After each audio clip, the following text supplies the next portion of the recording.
Hey, I'm Rachel Ngom from she'smakingimpact.com. Today I'm answering your question. So this question came up, what do you spend most of your time on, Rachel?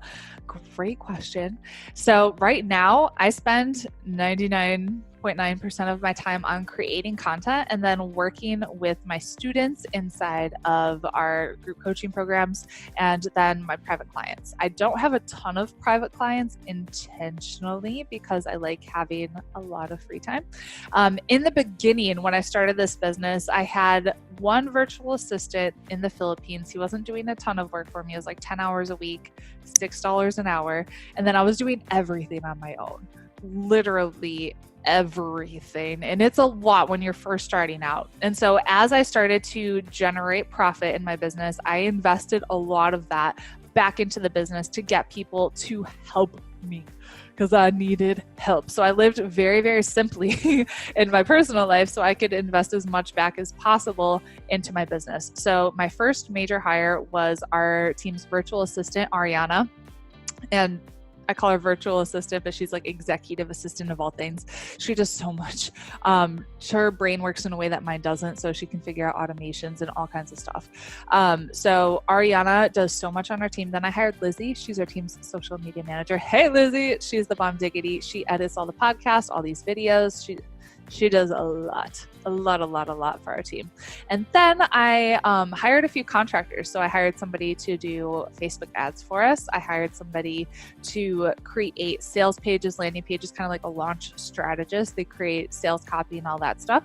And then I hired Michelle, who is our customer service support team, customer happiness support member.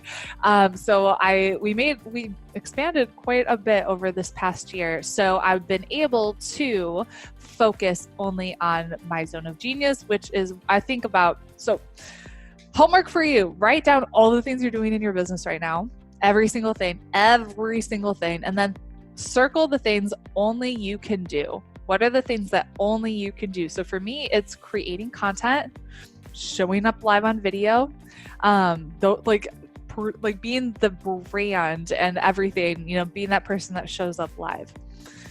A lot of everything else you can outsource. And so I didn't start by outsourcing everything. I used to do it all. It was so funny. I was talking to my mom and she was like, so you have somebody answering your emails, you have somebody doing your Facebook ads, you have somebody creating copy and all these things. What do you do, Rachel?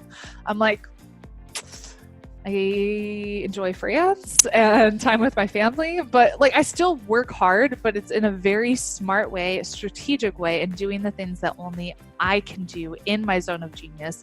I am not very good at automations and that kind of thing, like with an ActiveCampaign, our email service provider. Ariana does that. There's some things that I'm just like, this is a waste of my time. I'm really not good at doing this. So I hired somebody to do it. I had to figure it out in the beginning. So I watched a bazillion YouTube videos on how to use ClickFunnels, and I did Facebook ads training to learn how to do that. And I had to learn it, but then reinvest everything that you possibly can to help build your team so that you can grow. Because when you have that support system, that's when you can really take off. There's no way we would be where we are right now if we didn't have everyone on our team. It really is a team effort. I am not a one-woman show.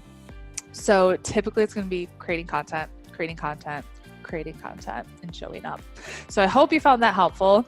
You will get there. You will. This is what we've been able to do in 1 year. So just think about 1 year from now, what's possible? Dream bigger and think, could I have that support system on my team? Could we be making this big of an impact? Yes, you can. All right, head to the blog, she'smakinganimpact.com. I got tons of tips to help you build your business, and I'll see you later.